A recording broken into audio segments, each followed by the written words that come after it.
Hello friends, मैं हूं सत्येंद्र के तिवारी दुबई से और स्वागत है आपको बुक समरी स्टोर में। दोस्तों, यहां पे हम वर्ल्ड क्लास की बुक की समरी लेके आते हैं जो बहुत ही कम टाइम में आप सुन सकते हैं, समझ सकते हैं और बुक में दिए गए स्टेप्स को अपने लाइफ में उतार के आप भी बहुत कुछ पा सकते हैं।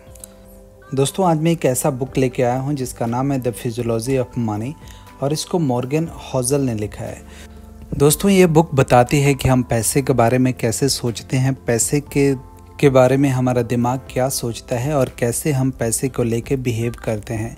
जैसे हम पैसे को लेके बिहेव करते हैं, जैसे पैसे के बारे में हम सोचते हैं और जैसे हम पैसे को ट्रीट करते हैं, उसी से ये डिसाइड होता है कि हमारे पास पैसे हैं या नहीं हैं, या होंगे या नहीं होंगे। दोस्तों, ये इम्पोर्टेंट है कि हम अपने दिमाग को कैसे पैसे के प्रति अट्रैक्ट करते हैं, पैसे के प्रति हम कैसा व्यवहार करते हैं, हम पैसे को कैसे यूज़ करते हैं, इस पर डिपेंड करता है। दोस्तों, इससे फ़र्क नहीं पड़ता कि आप कितना पढ़े लिखे हैं, कितना आप स्मार्ट हैं और कितना आप कम पढ़े लिखे हैं या आप कम स्मार्ट दिखने वाले हैं।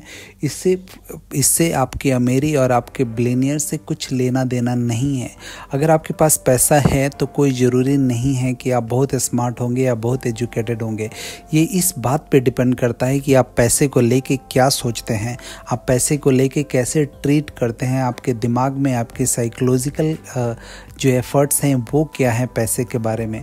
जैसे आप पैसे को उसका बिहेव करते हैं पैसे को लेके, वैसे ही आपके पास पैसा आता है या जाता है। दूसरा कोई रास्ता नहीं है। दोस्तों, बहुत लोगों के आपने देखा होगा कि बहुत लोग दुनिया में हैं जो लोग पूरे बहुत बड़ा साम्राज्य बना लिया, बहुत बड़ी कंपनी बना ली, बहुत बड़ा एसेट्स बना लिया दूसरों के पैसे से, और बहुत बड़ा पब्लिक कंपनी बन गई दूसरों के पैसे से, और जिससे हर कोई बेनिफिट होता है।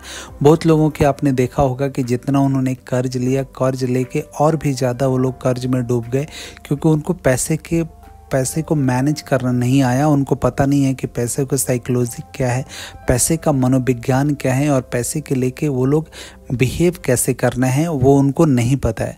तो दोस्तों, हम जैसे पैसे को लेके बिहेव करते हैं, जैसे हम पैसे के बारे में सोचते हैं, उसी हिसाब से डिसाइड होता है कि पैसे हमारे पास रहेगा या नहीं रहेगा।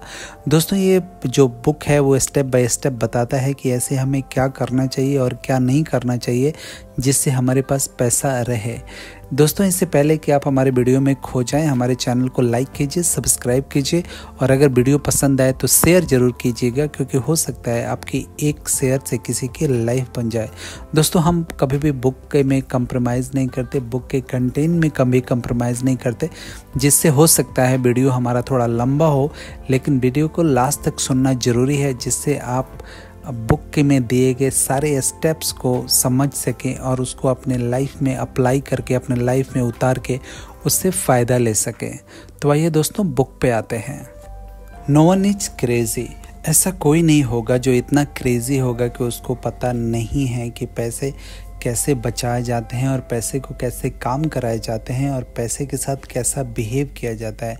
दोस्तों, सच तो ये है कि बहुत सारे इस दुनिया में लोग हैं और इनफैक्ट मेजॉरिटी ये जो लोगों की है उनको समझ नहीं है कि पैसे को कैसे इस्तेमाल किया जाए, जिससे वो पैसे को प्रॉपर तरीके से यूज़ नहीं कर पाते और वो जो भी पैसे को गलत इस्तेमाल करते हैं और उनका जो मनोविज्ञान होता है, जो उनकी फिजियोलॉजी होती है पैसे को लेके, वो बहुत गलत होती है। और इसके कारण बहुत लोगों के आपने देखा होगा कि जितने उनके पास पैसे हैं उससे ज़्यादा वो लोग कर्ज में डूबे हुए हैं। जितने उनके पास पैसे आए हैं उतना ही वो लोग और कर्ज में चले गए हैं। बेसिकली उनको कभी पैसे की प्रति उनका जो बिहेवियर था, जो उनका रिएक्शन था, जो पैसे को लेके उनके आजू बाजू के सर्कमस्टेंसेस थे, वो कभी समझ नहीं पाए और वो लोग पैसे को सही यूज़ नहीं कर पाए, इसलिए आज वो स्थिति में है। तो दोस्तों, ऐसा कोई जान के नहीं करता, बट उनके जो बिहेवियर हैं पैसे को लेके, यही डिपेंड करता है कि उनके पास पैसा रहेंगे नहीं रहेंगे या पैसा उनके साथ कैसा बिहेव करेगा।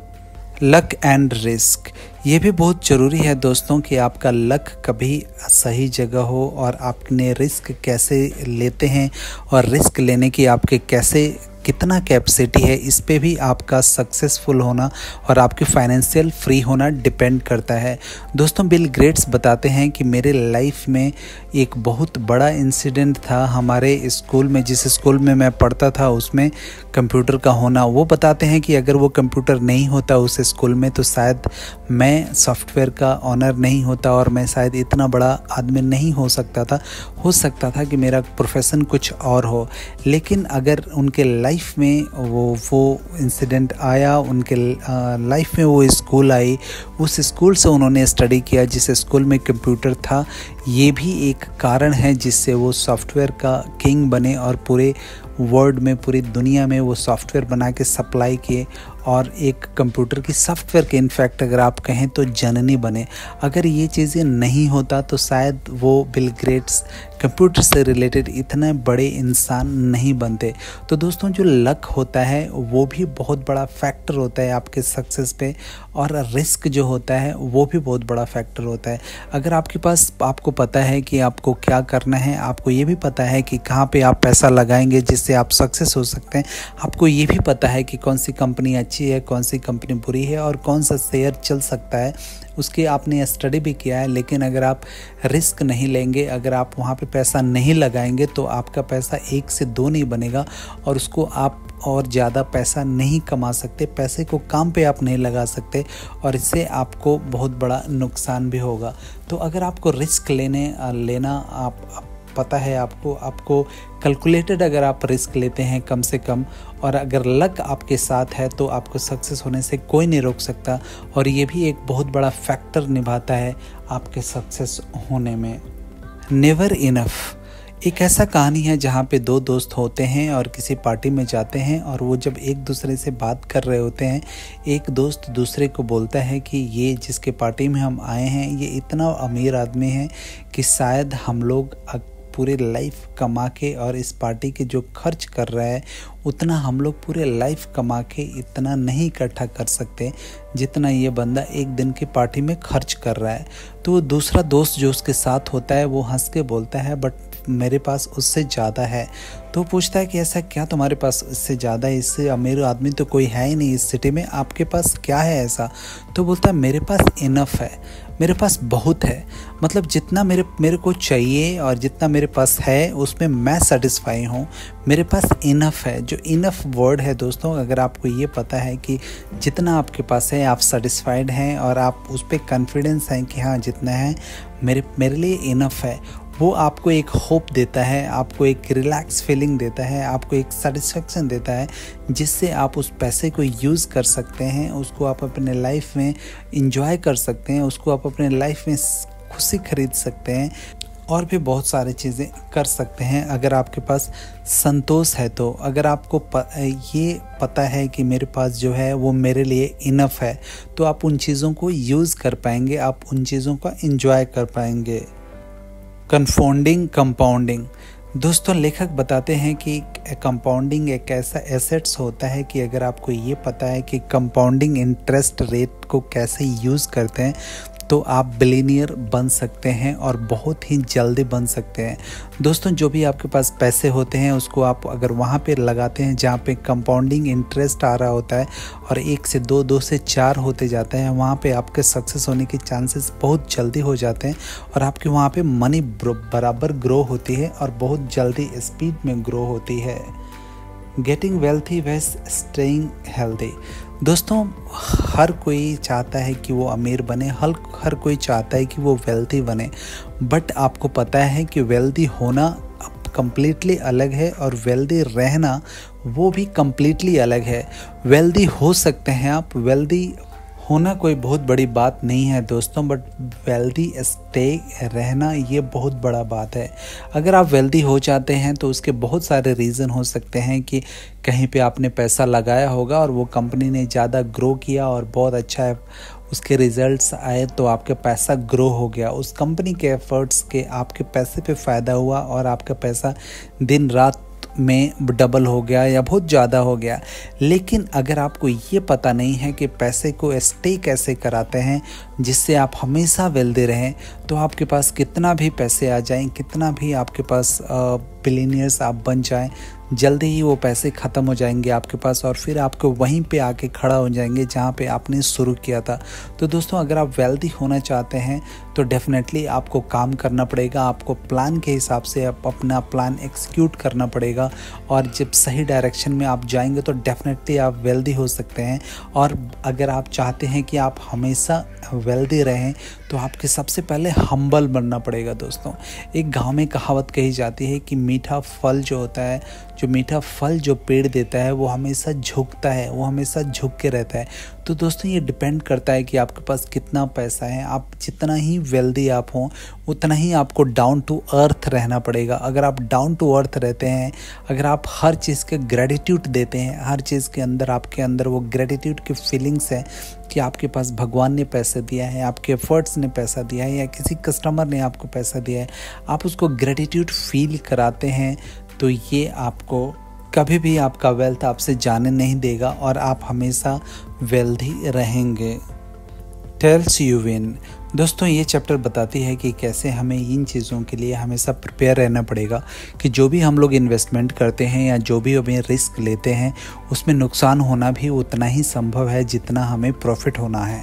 जब भी आप ये डिसाइड करते हैं कि नुकसान भी हो सकता है, अगर मैं वहाँ पे रिस्क लगा रहा हूँ, वहाँ पे पैसा लगा रहा हूँ जहाँ से हो सकता है कि मेरे को बहुत ज़्यादा प्रॉफिट मिले, जहाँ पे आप बहुत ज़्यादा प्रॉफिट एक्सपेक्ट कर रहे हैं वहाँ पे हो सकता है कि बहुत ज़्यादा नुकसान भी हो। अगर आप मेंटली प्रिपेयर रहते हैं कि वहाँ से नुकसान और प्रॉफिट दोनों मेरे को हो सकता है तो ये आपके अच्छा होता है और फिर आपको ज़्यादा प्रेशर नहीं आता है और आप मेंटली प्रिपेयर रहते हैं और वहाँ पे आपको फ़ायदा ज़्यादा होता है। Wealth is what you don't see. Wealth एक ऐसा चीज़ है दोस्तों कि कोई ज़रूरी नहीं है कि जो आप देख रहे हैं वही वेल्थ है। वेल्थ को कभी देखा नहीं जा सकता है, वो डिफरेंट फॉर्म में हो सकती हैं और कोई ज़रूरी नहीं है कि जो आप देखें वही वेल्थ हो। जैसे आप किसी का घर, किसी का बिल्डिंग या किसी का स्टॉक मार्केट, कोई ज़रूरी नहीं है कि वो वही वेल्थ हो।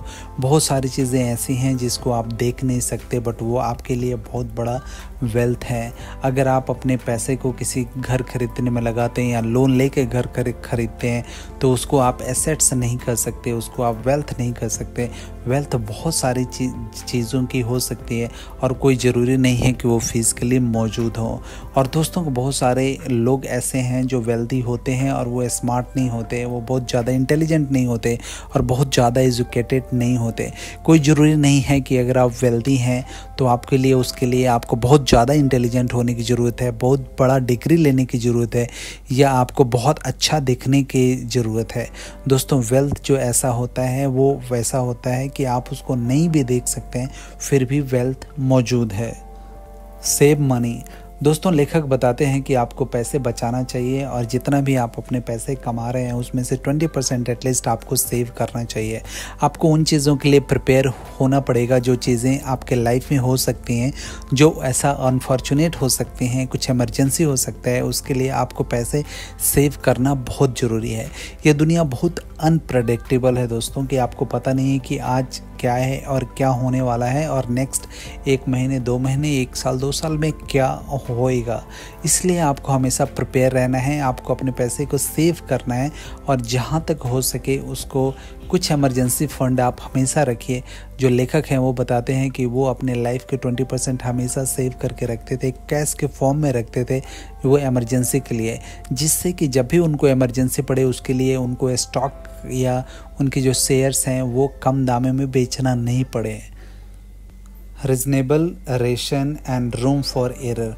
दोस्तों अगर आप इन्वेस्टमेंट करते हैं, अगर आप पैसे बाज़ार में लगाते हैं तो आपको ये प्रिपेयर रहना पड़ेगा कि आपको नुकसान भी हो सकता है। आपको वो रूम हमेशा देना पड़ेगा कि जो आप मिस्टेक कर सकते हैं, बिकॉज़ हम ह्यूमन हैं। आप कितना भी स्टडी कर लीजिए, कितना भी आप किसी चीज़ पे रिसर्च कर लीजिए, लेकिन जब आप बाज़ार में पैसे लगाएंगे तो हो सकता है कि आपके पैसे का कुछ पार्ट डूब जाए।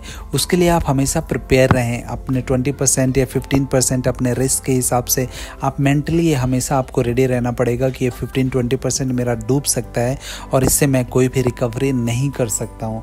अगर आप ऐसे करते हैं तो आप अपने आप में ज़्यादा रिस्क लेने की कैपेसिटी रखते हैं, ज़्यादा आप रिस्क लेते हैं तो आप 100 स्टॉक खरीदते हैं, उसमें से 20 स्टॉक जो होता है वो बहुत ज़्यादा चल जाता है और 20 स्टॉक बहुत गिर जाता है और 40 स्टॉक में कोई फ़र्क नहीं रहता है, फिर भी आपका जो टोटल ग्राफ रहता है वो ऊपर की तरफ रहता है।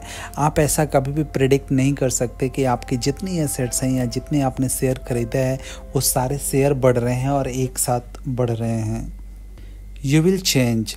इस दुनिया में कुछ भी परमानेंट नहीं है दोस्तों, कि जो आज है वो डेफिनेटली कल चेंज होने वाला है और आपको प्रिपेयर रहना पड़ेगा चेंज होने के लिए। कुछ भी अगर जो स्टेबल है उसको आप ये नहीं कह सकते कि 5 साल 10 साल बाद वो सेम रहने वाला है। जिस चीज़ों के लिए आप आज स्टडी कर रहे हैं, आज इन चीज़ों के लिए जो रिसर्च कर रहे हैं, कोई ज़रूरी नहीं है कि इसकी रिक्वायरमेंट 10 साल बाद या 10 साल बाद 15 साल बाद सेम यही रिक्वायरमेंट 5-10 साल बाद काम करेगी। हो सकता है कि उस टाइम का मार्केट कुछ अलग होगा, उस टाइम का डिमांड कुछ अलग होगा और उस हिसाब से आपको अपने आप को चेंज करना पड़ सकता है। The solution of pessimism. Negative thinking सिर्फ ये नहीं कि पॉजिटिव से ज़्यादा स्ट्रॉन्ग है और पॉजिटिव से ज़्यादा पहले आती है, ये ऐसा है जो सबसे ज़्यादा पावरफुल है। जो भी आपको लाइफ में चाहिए उससे ज़्यादा आपको वो चीज़ें जो नहीं चाहिए वो मिलेगा। आपको हमेशा अपने आप को प्रिपेयर रहना पड़ेगा उन नेगेटिव चीज़ों के लिए जो लाइफ में होने वाली हैं। ऐसा कोई ज़रूरी नहीं है कि हमेशा लाइफ में पॉजिटिव चीज़ें होंगी और नेगेटिव चीज़ें नहीं होगा। हमेशा नेगेटिव चीज़ें बहुत ईजी तरीके से अट्रैक्ट हो जाती हैं आपके तरफ। जो पॉजिटिव चीज़ होने में टाइम लगता है और उसके लिए आपको बहुत सारे एफर्ट्स करने पड़ते हैं। कन्फेशन। दोस्तों, लेखक जो हैं वो इस लास्ट चैप्टर में बताते हैं कि वो अपने फाइनेंशियल प्लानिंग कैसे करते हैं, वो अपने पैसे को लेके कैसे उनकी साइकोलॉजिकल है, वो पैसे को कैसे हैंडल करते हैं, पैसे को कैसे चलाते हैं, पैसे से पैसे काम कैसे करवाते हैं, उनको पता है। वो अपने फाइनेंशियल स्टेटस के बारे में इस लास्ट वाले चैप्टर में बताते हैं। वो बोलते हैं कि मैं वो खुशियाँ ढूंढता हूँ जहाँ पे पैसे से वो खुशी नहीं मिलेगी, वो बिना पैसे के भी मिल सकती है। कोई ज़रूरी नहीं कि आपकी सारी जो खुशियाँ हैं वो सिर्फ पैसे से मिले, आप छोटे से छोटे खुशियाँ ले सकते हैं जो आपको फ्री में मिलती हैं। दोस्तों, जो लेखक हैं वो बताते हैं कि मेरी खुशियाँ एक्सरसाइज से मिलती हैं, मुझे अच्छा बुक पढ़ने से मिलता है और भी बहुत सारे एक्टिविटीज़ हैं जो मेरे को करने से मिलता है और वो बिल्कुल फ्री हैं। दोस्तों, आशा करता हूँ कि ये बुक आपको पसंद आया होगा और अगर आपको ये वीडियो पसंद आए तो लाइक कीजिएगा, शेयर कीजिएगा और सब्सक्राइब करना हमारे चैनल को नहीं भूलिएगा। Thank you.